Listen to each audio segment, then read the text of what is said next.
n-1d की और power n-1 से 2। हाँ ठीक है, इलेक्ट्रॉनिक कॉन्फ़िगरेशन होता है n-1 d1 to 10 और ns1 to 2। इसका मतलब ये हुआ कि जो पूरे डी ब्लॉक के सदस्य हैं, है ना, उनके इलेक्ट्रॉनिक कॉन्फ़िगरेशन का ये सामान्य सूत्र है और इसमें सभी के इलेक्ट्रॉनिक कॉन्फ़िगरेशन है वो फिट होते हैं। ठीक है, यहाँ पर यदि हमारी 3D सीरीज है, देखो ध्यान दो 3D सीरीज है तो 3D के इलेक्ट्रॉनिक कॉन्फ़िगरेशन लिखेंगे जब हम लोग तो n-1 तो हो जाएगा 3, तो n-1 3 हो गया तो n की वैल्यू 4 हो जाएगी, तो वहां पे 3d और 4s हम लोग लिखेंगे, उनमें जितने जितने भी इलेक्ट्रॉन होंगे। इसी तरह से यदि 4d सीरीज है तो n-1 4d हो गया, 4 हो गया तो n हो गया 5, तो 4d और 5s के रूप में हम उसमें इलेक्ट्रॉन लिख करके इसका इलेक्ट्रॉनिक कॉन्फ़िगरेशन बताएंगे। तो इलेक्ट्रॉनिक कॉन्फ़िगरेशन हो गया, स्थिति भी हो गया, संक्रमण तत्व और डी ब्लॉक के जो सदस्य हैं उनमें अंतर भी हो गया। और कल हम लोगों ने इंपॉर्टेंट बात की है कि सारे संक्रमण तत्व डी ब्लॉक के सदस्य हैं, लेकिन सारे डी ब्लॉक के सदस्य संक्रमण तत्व नहीं है, क्योंकि संक्रमण तत्व वो ही होते हैं जिन तत्वों की उदासीन अवस्था में या किसी भी आयनिक ऑक्सीकरण अवस्था में डी कक्षक अपूर्ण पाया जाता हो, उन्हें हम संक्रमण तत्व कहते हैं। ठीक है, और डी ब्लॉक के तत्व कहते हैं जिनमें अंतिम इलेक्ट्रॉन डी उपकोष में जाता हो, जिनके इलेक्ट्रॉनिक विन्यास में, उन्हें हम डी ब्लॉक के तत्व कहते हैं। ठीक है, तो कल हम लोगों ने जितना कवर किया था, हम लोगों ने सामान्य गुण इनके देख लिए थे। एक्चुअल में ये जो सामान्य गुण हम लोगों ने जो कल डिस्कस किए थे, इन्हीं को हम लोग आज आगे डिस्कस करने वाले हैं।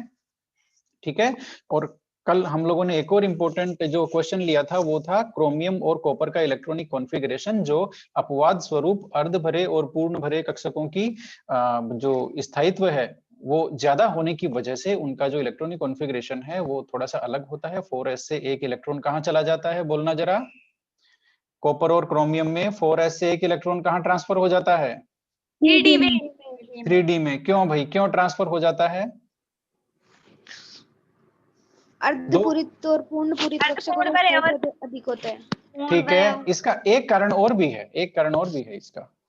3D तथा 4s उपकोषों की ऊर्जा में अल्प अंतर होता है। यस, उनकी ऊर्जा में अंतर कम होता है, तो ऊर्जा में अंतर कम होता है तो इलेक्ट्रॉन का जो संक्रमण है, इलेक्ट्रॉन का जो ट्रांसफर है वो इजी हो गया। यदि ऊर्जा में ज्यादा अंतर होता तो वो मुश्किल हो जाता। ठीक है, जैसे हम सीढ़ियों में चढ़ते हैं, यदि वो दो स्टेप के बीच में गैप ज्यादा है तो हमारे लिए चढ़ना मुश्किल हो जाएगा, वही बात यहाँ पर है। ठीक है, तो ये हो गया। अब हम लोग इसकी जो प्रॉपर्टीज है, हम लोग अब शुरू करते हैं हमारी आज की रेगुलर क्लास, जिसमें हम लोग बात करेंगे कहां से, कौन सा टॉपिक है, 8.8.3 यस, गुणधर्म में सामान्य प्रवृत्तियां। ठीक है, तो उसमें सबसे पहला है परमाणुीय तथा आयनिक त्रिज्या। तो बताओ भाई, परमाणुिक त्रिज्या क्या होती है, बता भी दो। अब परमाणुीय जो त्रिज्या है वो क्या होती है, आयनिक त्रिज्या, परमाणु त्रिज्या क्या है ये? नाभिक से बाहरी इलेक्ट्रॉनों के मध्य की दूरी। हाँ, नाभिक से बाहर के जो इलेक्ट्रॉन है उनके मध्य की दूरी को हम परमाणुिक त्रिज्या कहते हैं। यदि वो आयन है तो आयनिक त्रिज्या कहते हैं। इसके लिए छोटा सा मैं तुम लोगों को ब्रीफ बता देता हूं। एक स्क्रीन तुम्हारे सामने चल रही है और इसमें देखो, ये देखो भाई, साफ साफ नजर आ रहा है।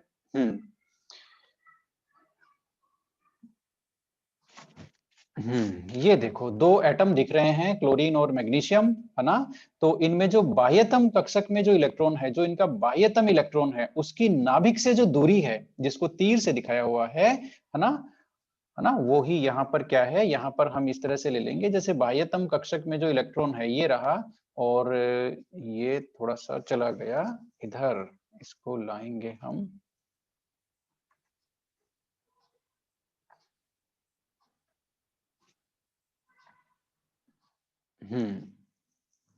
ठीक है, तो नाभिक में ये जो बाह्यतम कक्षक के बीच की दूरी है, नाभिक से बाह्यतम इलेक्ट्रॉन और नाभिक के बीच की दूरी है, वो हो गई इसकी, अब देखो आराम से दिखेगा, ये मैग्नीशियम का है। ठीक है, वो हो गई इसकी परमाणुिक त्रिज्या।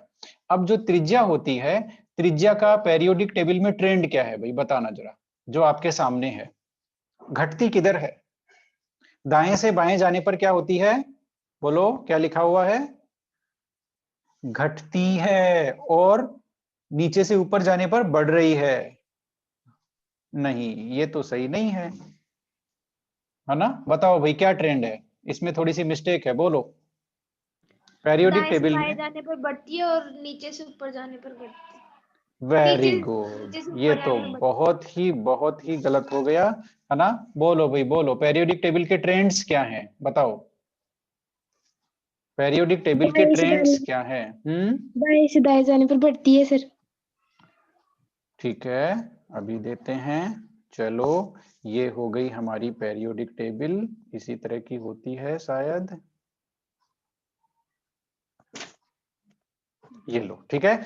अब हम तत्वों में इधर गए, ठीक है, बाएं से दाएं, ये बायां से दायां है, तो इधर से इधर जाने पर बताओ परमाणु की त्रिज्या क्या होगी?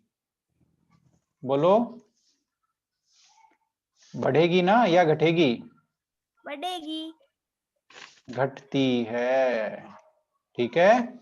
और ऊपर से नीचे जाने पर परमाणु त्रिज्या बढ़ती है। इसको लिख लो, लिख लो। परमाणुिक त्रिज्या बाएं से दाएं जाने पर घटती है और ऊपर से नीचे जाने पर बढ़ती है। ऐसा क्यों? किसी को भी पता है क्या ऐसा क्यों होता है? अब सुनो, मेरी बात सुनो, जो मैं कह रहा हूं वो सुनो, ठीक है। सबसे पहले मैं बता रहा हूं परमाणुिक त्रिज्या बाएं से दाएं जाने पर घटती क्यों है, उसका उत्तर सुनो। परमाणुिक त्रिज्या क्या होती है? नाभिक और बाह्यतम इलेक्ट्रॉन के, बाह्यतम कोश के इलेक्ट्रॉन के बीच की दूरी को परमाणुिक त्रिज्या कहते हैं। ध्यान रखना, नाभिक धनावेशित होता है जिसमें प्रोटॉन होते हैं और इलेक्ट्रॉन ऋणावेशित होता है। नाभिक का इलेक्ट्रॉन पर आकर्षण लगता है, आकर्षण प्रभाव लगता है, ठीक है। जितने ज्यादा प्रोटॉन होते हैं नाभिक में उतना ही यह आकर्षण बल ज्यादा होगा, जिसे हम कहते हैं प्रभावी नाभिकीय आवेश। क्या कहते हैं? प्रभावी नाभिकीय आवेश, ठीक है।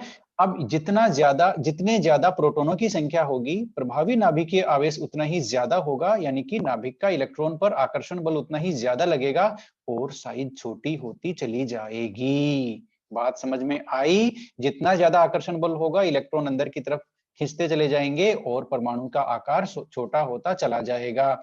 यही कारण है कि परमाणु त्रिज्या बाएं से दाएं जाने पर घटती है, क्योंकि बाएं से दाएं जाने पर प्रोटॉनों की संख्या बढ़ती जाती है, परमाणु क्रमांक बढ़ता जाता है, ठीक है। जैसे हमारी सीरीज की ही बात करें या फिर पी ब्लॉक में दूसरा आवर्त उसकी बात करें, बोरॉन के बाद में क्या है? Carbon, nitrogen, oxygen, fluorine, neon, ठीक है। तो ये देखो, हम इधर से फ्लोरीन तक जाएंगे तो साइज क्या होगी? घटती चली जाएगी, क्योंकि अंतिम इलेक्ट्रॉन एक ही अंतिम कोश में जा रहा है, सेकंड में ही। बोरॉन का इलेक्ट्रॉनिक विन्यास होता है 2s2 2p1, कार्बन का 2s2 2p2, ठीक है, नाइट्रोजन का 2s2 2p3, ऑक्सीजन का 2s2 2p4। तो ये मैं ये कहना चाहता हूं कि अंतिम इलेक्ट्रॉन कहां जा रहा है? सेकंड शेल में ही जा रहा है, सेकंड शेल में ही जा रहा है ना, सेकंड कोश में ही जा रहा है, ठीक है। लेकिन परमाणु क्रमांक इनका बढ़ता जा रहा है, इसका 5 है, इसका 6 है, इसका 7 है, इसका 8 है, मतलब नाभिक में प्रोटॉनों की संख्या बढ़ती जा रही है। तो प्रभावी नाभिकीय आवेश बढ़ता जाएगा, प्रभावी नाभिकीय आवेश बढ़ता जाएगा तो आकार छोटा होता चला जाएगा। इसलिए एक आवर्त में बाएं से दाएं जाने पर परमाणुिक त्रिज्या घटती है, क्योंकि प्रभावी नाभिकीय आवेश बढ़ता जाता है। लिख लो, ठीक है।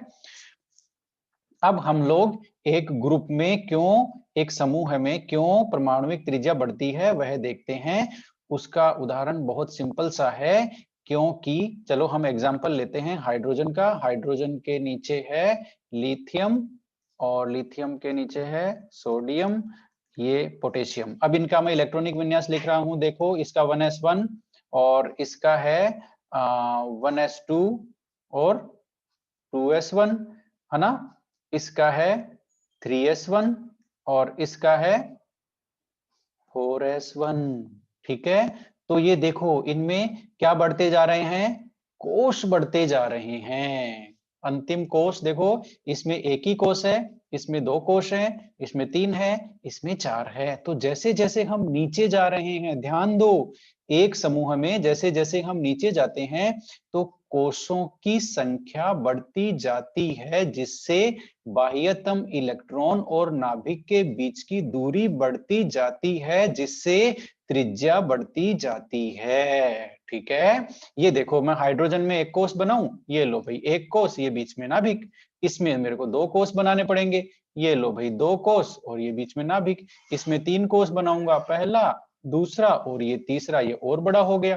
पोटेशियम इससे भी बड़ा हो जाएगा, पहला, दूसरा, तीसरा और इसमें चौथा भी आ गया। बात समझ में आ गई? तो जैसे जैसे कोषों की संख्या बढ़ती जाएगी, आकार बढ़ता जाएगा। इसलिए एक समूह में ऊपर से नीचे जाते हैं तो आकार बढ़ता जाता है, एक आवर्त में बाएं से दाएं जाते हैं तो आकार घटता जाता है, क्योंकि प्रभावी नाभिकीय आवेश बढ़ता जाता है। दोनों के अलग अलग कारण हैं, सुन लो।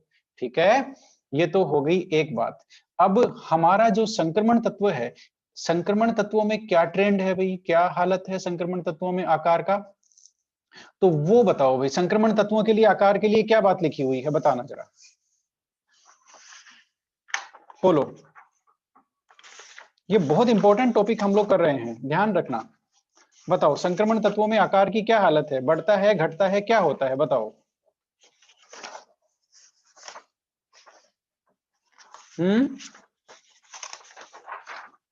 बोलो।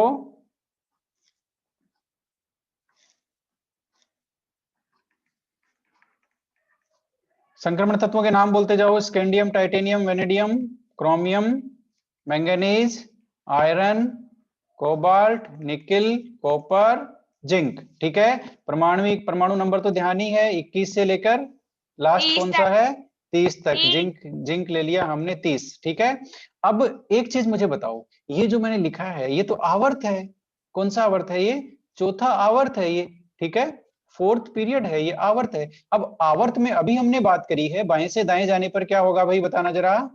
घटेगा, आकार घटेगा। यह जनरल ट्रेंड है, सामान्य प्रवृत्ति क्या है, आकार क्या होना चाहिए, घटना चाहिए, आकार घटेगा। ये तो है सामान्य ट्रेंड, सामान्य बात। अब हकीकत में यहां क्या होता है ना, यहाँ क्या होता है, घटता है कि बढ़ रहा है, वो इसकी स्थिति देखते हैं। मैं एक डेटा लिखता जा रहा हूं, इनकी आकार लिखता जा रहा हूं पिकोमीटर में, बुक में नहीं है, इसलिए कॉपी में लिखते चलो। ठीक है, पिकोमीटर में मैं ये डेटा लिख रहा हूं, ध्यान से लिखते जाओ। इसका पिकोमीटर में साइज होता है 164, इसका होता है 147, इसका होता है 137 और इसका होता है 127, 126, 126, 125, 124, 124 और 137। ये लो भाई, ये तो बड़ा ही कमाल हो गया। यहाँ पे क्या हुआ, बताना जरा। बढ़ गया, बढ़ गया। नहीं, बढ़ा तो लास्ट में जाके है, बाकी ये कॉपर तक क्या रहा, घटा ही ना। देखा जाए तो घटा ही। तो जो हमने बात सीखी है वो यहाँ पे लागू हो रही है कि आकार घट रहा है। लेकिन यहाँ पे एक चक्कर है, आकार उतना नहीं घट रहा। शुरू में तो देखो तेजी से घट रहा है। ये देखो, इसका 164, इसका 47 हो गया, फिर 10 का अंतर आया, फिर 10 का अंतर आया। लेकिन फिर बाद में क्या हुआ, देखो 1 का अंतर है, यहाँ अंतर ही नहीं है, फिर 1 का अंतर है, यहाँ अंतर ही नहीं है। मतलब हम जब क्रोमियम से लेकर कॉपर तक गए तो कितना पिकोमीटर घटा, बताना जरा। 3 पिकोमीटर घट रहा है केवल। बात समझ में आ रही है, केवल 3 पिकोमीटर घट रहा है। ठीक है, इसका मतलब ये जो है, अब इसका मतलब हम यह कह सकते हैं, लिखते जाओ कॉपी में, कि जो 3D सीरीज है, संक्रमण तत्व है, उनमें शुरू में तो आकार घटता जाता है।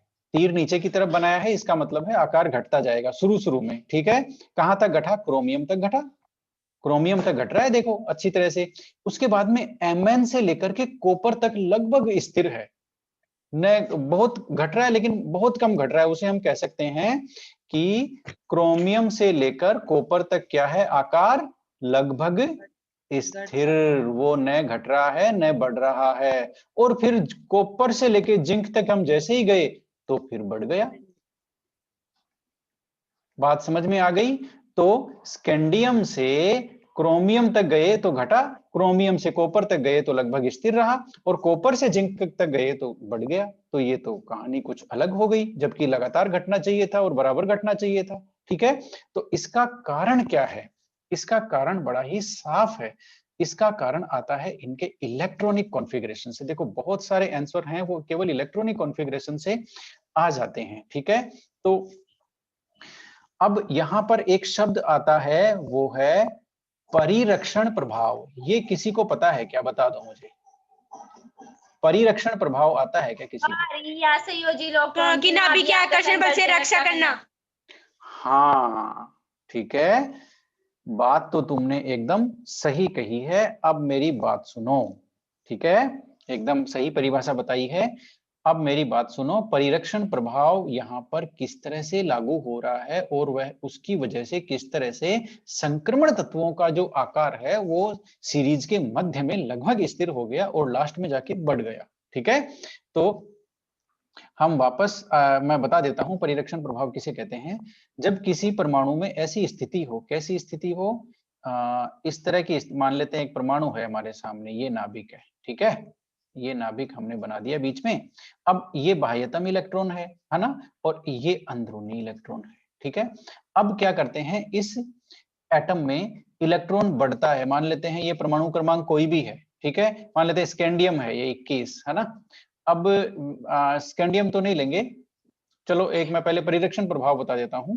तो ये देखो, ये जो नाभिक होता है, नाभिक हमेशा बाह्यतम इलेक्ट्रॉन को अपनी ओर खींचता है। ध्यान से सुनो, मैंने एक परमाणु बनाया है काल्पनिक रूप से, उसमें मैं परिरक्षण प्रभाव बता रहा हूं। हमेशा नाभिक बाह्यतम इलेक्ट्रॉन को अपनी ओर आकर्षित करता है विपरीत आवेश की वजह से। ठीक है, लेकिन जो अंदर के कोशों के इलेक्ट्रॉन है, अंदर के कोशों के इलेक्ट्रॉन है, वो इसे बाहर धकेलते हैं, क्योंकि इनमें समान आवेश है, ये इसको बाहर धकेलते हैं। बात समझ में आई है ना। तो एक तरह से ये जो अंदर वाले कोश में जो इलेक्ट्रॉन है, यह नाभिक की रक्षा, बाह्यतम जो इलेक्ट्रॉन है उसकी रक्षा करते हैं। किससे? नाभिक के आकर्षण बल से। बाह्यतम इलेक्ट्रॉन पर जो नाभिक का आकर्षण बल लग रहा है उससे रक्षा करते हैं अंदर के कोश वाले इलेक्ट्रॉन, उसको बाहर धकेल करके। ठीक है, अब एक चीज मैं बहुत सिंपल सी बताऊंगा, इसको मैं बहुत सिंपल सा उदाहरण देता हूं। यदि जैसे मान लेते हैं इस नाभिक ने बाह्यतम इलेक्ट्रॉन पर जो ताकत लगाई, जो आकर्षण बल लगाया, उसे हम 10 का आंकड़ा देते हैं कि वो 10 है। ठीक है, अब यदि ये इलेक्ट्रॉन नहीं होता, अंदर वाले इलेक्ट्रॉन नहीं बढ़ते, ये वाला इलेक्ट्रॉन, तो इस बाह्यतम के ऊपर 10 का 10 जो आकर्षण बल है वो लग जाएगा।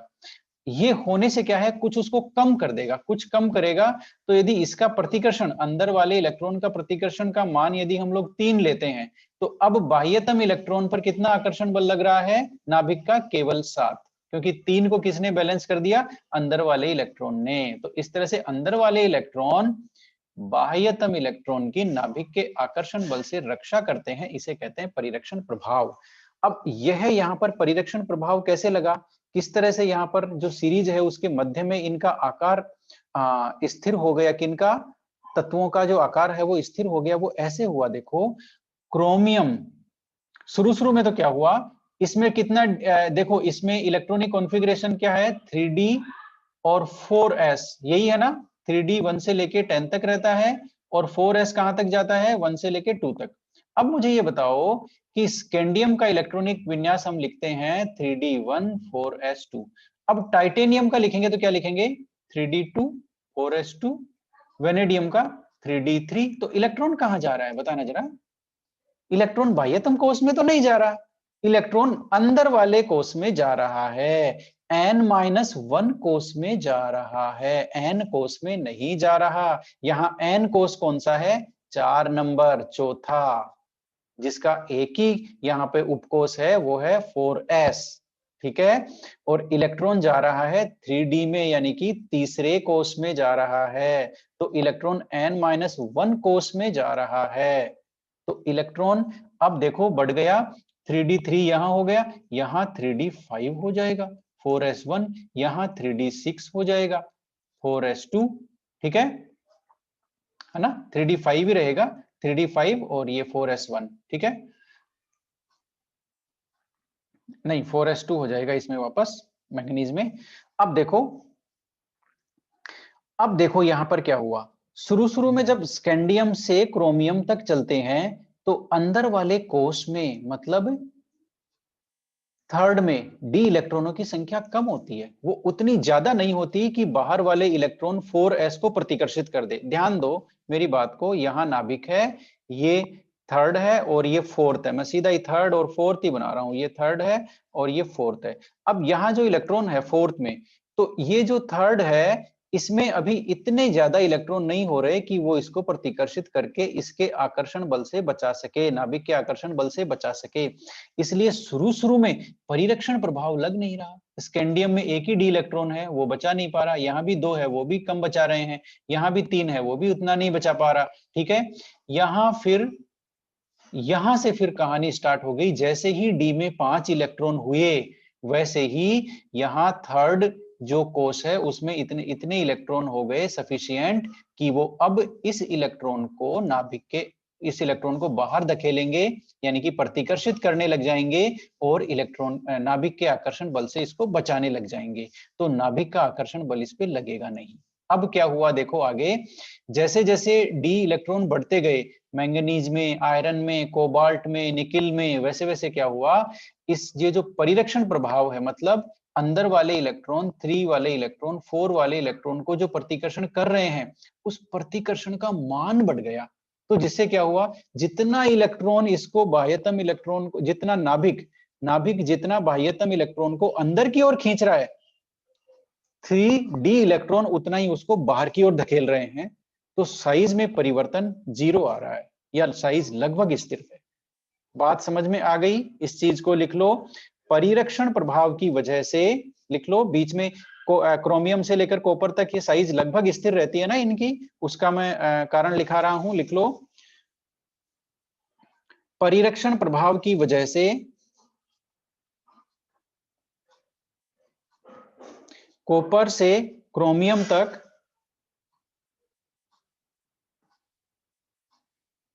संक्रमण धातुओं का आकार लगभग स्थिर रहता है, ठीक है।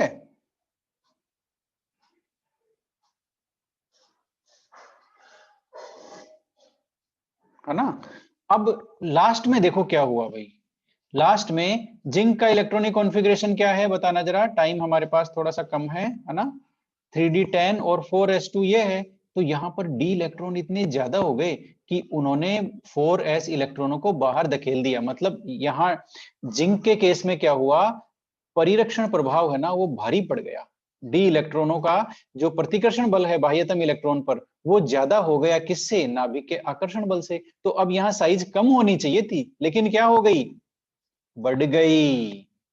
तो बात समझ में आई क्या हुआ, परिरक्षण प्रभाव जो है यानी कि अंदर वाले इलेक्ट्रॉन, अंदर वाले कोष के जो इलेक्ट्रॉन है वो बाह्यतम कोष के इलेक्ट्रॉनों को प्रतिकर्षित करते हैं और नाभिक के आकर्षण बल से बचाते हैं, इसे कहते हैं डी इलेक्ट्रॉनों का परिरक्षण प्रभाव। और परिरक्षण प्रभाव की वजह से शुरू में तो आकार घट रहा है क्योंकि नाभिक का आकर्षण बल ज्यादा है, जैसे ही डी इलेक्ट्रॉनों की संख्या पर्याप्त हो गई वैसे ही क्या हुआ, परिरक्षण प्रभाव का मान बढ़ गया, प्रतिकर्षण का मान बढ़ गया और इलेक्ट्रॉन की जो इलेक्ट्रॉन है, इलेक्ट्रॉनों पर नाभिक का आकर्षण बल अब उतना नहीं लग रहा, इसलिए साइज में परिवर्तन नहीं हो रहा।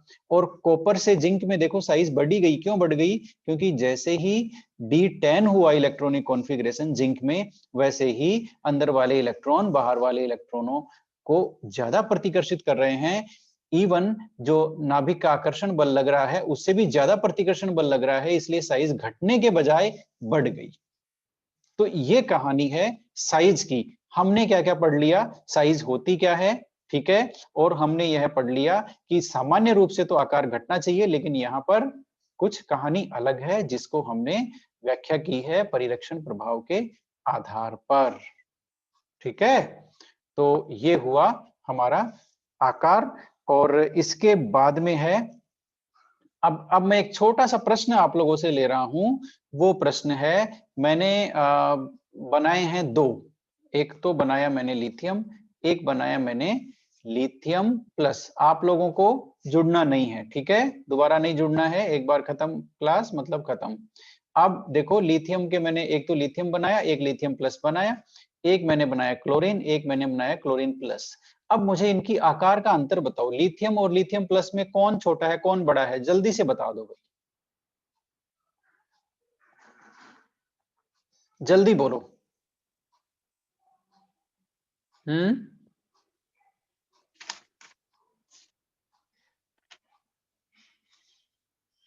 बोलो।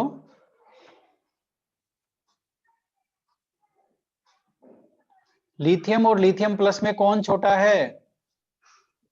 Lithium plus. लिथियम प्लस छोटा है, क्यों? आखिर क्यों? बोलो। चलो ये उत्तर तुम्हारा सही है ना? अब मुझे बताओ क्लोरीन में और क्लोरीन माइनस में, क्लोराइड आयन में, क्लोरीन माइनस को बोलते हैं क्लोराइड आयन, है ना? इसमें से कौन छोटा है कौन बड़ा है, जल्दी बोलो। क्लोरीन। क्लोरीन क्या है, छोटा या बड़ा? छोटा। छोटा। तो ये देखो ये क्रम सही है आकार का, लेकिन इसकी व्याख्या बताओ भाई, किसी को आती है क्या इसमें?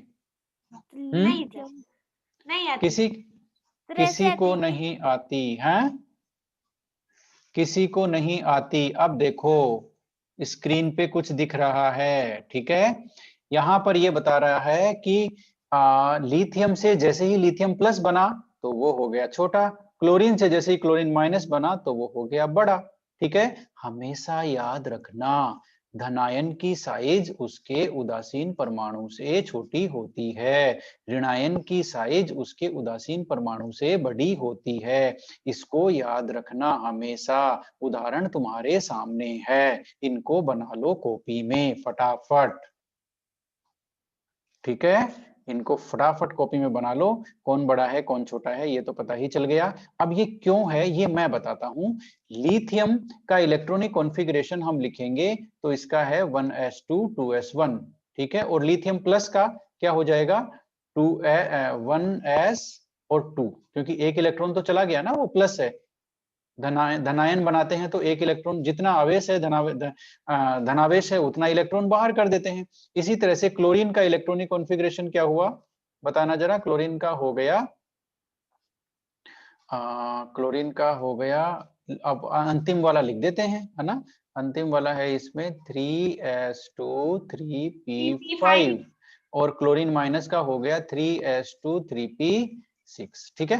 अब यहां देखो क्यों धनायन का आकार कम हो गया, तो ये तो कहानी साफी है, इसमें दो कोष है इसमें एक ही कोष है, ठीक है?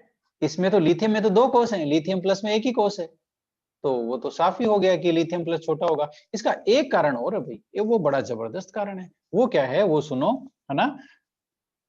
वो ये है कि यहां पर जो नाभिक है, लिथियम में जो नाभिक है, ठीक है, जो नाभिक है उसका आकर्षण बल कितने इलेक्ट्रॉनों पर लग रहा है बताना जरा। देखो 2s में इसमें एक इलेक्ट्रॉन है और 1s में इसमें दो इलेक्ट्रॉन है, ये देखो मैंने टोटल 3 इलेक्ट्रॉन बना दिए, ठीक है, लिथियम में, है ना? अब मुझे बताओ यहां पर जो आकर्षण बल है ना, कितने प्रोटॉन है यहाँ पर? 3 प्रोटॉन है इसमें, लिथियम में 3 प्रोटॉन है, 3 परमाणु क्रमांक है, जितना परमाणु क्रमांक होता है उतने ही तो प्रोटॉन होते हैं नाभिक में, ठीक है? तो 3 प्रोटॉनों का आकर्षण बल कितने इलेक्ट्रॉनों पे लग रहा है बताना जरा, बोलो भी। 2 पे नहीं, 3 पे ही लग रहा है लिथियम में, तो तीन प्रोटॉन यहाँ नाभिक में है, ये 3 इलेक्ट्रॉनों को आकर्षित कर रहे हैं, देख लो 3 इलेक्ट्रॉन है, एक दो 1s में है, एक 2s में है ना? अब मैं लिथियम का बना रहा हूं तो लिथियम में क्या हो गया, जो 3 प्रोटॉन है, प्रोटॉन कम थोड़ी हो गया बताना जरा, नहीं, इलेक्ट्रॉन कम होगा केवल। अब इसमें केवल 2 ही इलेक्ट्रॉन है, तो यहां पर 3 प्रोटॉनों का आकर्षण बल लग रहा है किस पे, बोलना जरा, 2 इलेक्ट्रॉन पे, ठीक है, क्योंकि यहां पर तीसरा इलेक्ट्रॉन तो उड़ गया ना। अब बताना जरा कि 3 प्रोटॉन आकर्षित कर रहे हैं 3 इलेक्ट्रॉन को लिथियम में, और लिथियम प्लस में वही 3 प्रोटॉन आकर्षित कर रहे हैं 2 इलेक्ट्रॉनों को, तो आकर्षण बल प्रति इलेक्ट्रॉन किसमें ज्यादा लगेगा बता दो अब। लिथियम में। प्रति इलेक्ट्रॉन आकर्षण बल किसमें ज्यादा लगेगा? लिथियम में। Very good. अब सुनो, इसको मैं ऐसे समझाता हूं, यहां तो 3 आदमी 3 दूसरे आदमियों को खींच रहे हैं और यहाँ 3 आदमी 2 ही आदमियों को खींच रहे हैं। अब बताओ, लिथियम प्लस में अब इलेक्ट्रॉन पर आकर्षण बल बढ़ गया, क्योंकि यहाँ पर प्रोटॉन तो उतने ही हैं 3 प्रोटॉन, लेकिन इलेक्ट्रॉन कम हो गए। तो अब जो 3 प्रोटॉन पहले 3 इलेक्ट्रॉनों को खींच रहे थे, वही 3 प्रोटॉन अब 2 इलेक्ट्रॉनों को आकर्षित कर रहे हैं, तो यहाँ आकर्षण बल ज्यादा होगा। इसलिए आकर्षण बल ज्यादा होने की वजह से ये बाह्यतम कोश के इलेक्ट्रॉन अंदर की तरफ खिंच जाते हैं और आकार हो जाता है छोटा। ठीक है, तो एक उदासीन परमाणु से धनायन का आकार छोटा होता है, उसका कारण यही है कि एक तो धनायन में कोषों की संख्या कम हो सकती है, जैसा यहां हो गया, इसमें 2 कोष हैं 1 और 2, इसमें एक ही कोष है। ठीक है, इसलिए आकार कम हो जाएगा। यदि कोषों की संख्या कम भी नहीं हो रही हो, तो दूसरा जो महत्वपूर्ण कारण है, और वही कारण इंपॉर्टेंट है, वो है कि प्रति इलेक्ट्रॉन आकर्षण बल बढ़ जाता है। धनायन में प्रति इलेक्ट्रॉन आकर्षण बल बढ़ जाता है, इसलिए बाह्यतम जो कोष के इलेक्ट्रॉन अंदर की ओर आकर्षित होते हैं, खींचते हैं, और आकार हो जाता है कम। ये लो भाई, ये बहुत सिंपल सी कहानी है। अच्छा, मुझे एक चीज बताओ कि ये लिथियम पे 1+ क्यों गया? एक इलेक्ट्रॉन बाहर निकालते हैं तो 1+ क्यों लिखते हैं? बताना जरा, इसका कारण किसी को ध्यान में है? बोलो। नहीं। अब मुझे ये बताओ, ये जो लिथियम है, इसका एटॉमिक नंबर क्या है? लिथियम का एटॉमिक नंबर क्या है? जल्दी बोलते जाओ। 3 परमाणु। इसमें प्रोटॉन कितने हैं? जल्दी बोलो। 3 प्रोटॉन। इलेक्ट्रॉन कितने हैं? जल्दी बोलो। 3 इलेक्ट्रॉनों पर ऋणावेश होता है, तो ऋणावेश कितना? -3। प्रोटॉन पे धनावेश होता है, तो धनावेश कितना? +3। ठीक है, सही है ना ये बात? ये देखो, मैं सिर्फ लिथियम की बात कर रहा हूं, जिसको मैंने डिब्बे में बंद कर दिया अब। ठीक है, तो अब इसलिए यहां पर धनावेश 3 है, ऋणावेश 3 है, इसलिए लिथियम के ऊपर कोई आवेश नहीं आएगा। बात समझ में आ गई? क्योंकि 3 धनावेश ने 3 ऋणावेश को कैंसिल कर दिया। अब लिथियम प्लस की कहानी सुनो। लिथियम प्लस में एटॉमिक नंबर तो वही इसका 3 है, प्रोटॉन तो वही 3 है, लेकिन इलेक्ट्रॉन इसमें 2 ही है। सुन लो, इसलिए इसमें प्रोटॉन का आवेश +3 और इलेक्ट्रॉन का आवेश -2। तो कितना 1+ बच गया भाई? कितना प्लस बच गया? 1+ बच गया ना? हाँ सर। ये 2 प्लस को तो उदासीन कर देंगे, लेकिन 1+ बच गया। वो जो बचा हुआ प्लस है, वही तो हम यहां लिखते हैं। समझ में आ गई कहानी? हाँ सर। ओके, इसलिए जितने इलेक्ट्रॉन निकालते हैं, उतने धनावेश अतिरिक्त हो जाते हैं, और उनको हम प्रतीक के ऊपर दिखाते हैं। अब यहां देखते हैं फटाफट, 2 मिनट भी नहीं बचे हमारे पास, किस तरह से एक क्लोरीन माइनस है वो इससे बड़ा होता है। यहाँ कहानी समझ में आ गई होगी। क्लोरीन का परमाणु क्रमांक 17 होता है, इसमें प्रोटॉन होते हैं 17, ठीक है, और इलेक्ट्रॉन होते हैं 17 उदासीन में। ठीक है, तो यहाँ पर 17 प्रोटॉन 17 इलेक्ट्रॉन को आकर्षित कर रहे हैं। इसका मतलब यह हुआ, एक प्रोटॉन एक इलेक्ट्रॉन को आकर्षित कर रहा है। ठीक है, अब यहाँ की कहानी देखते हैं। परमाणु क्रमांक तो वही 17 है, प्रोटॉन तो इसमें 17 ही रहेंगे, क्योंकि परमाणु क्रमांक 17 है। ठीक है, लेकिन इलेक्ट्रॉन यहाँ पर 18 हो गए, क्योंकि यहाँ पर एक इलेक्ट्रॉन बढ़ गया। बात समझ में आई है ना? Cl में एक इलेक्ट्रॉन ऐड, एक क्लोरीन में एक इलेक्ट्रॉन ऐड करते हैं, तभी तो Cl- बनता है, ये तो पता है ना? हाँ सर।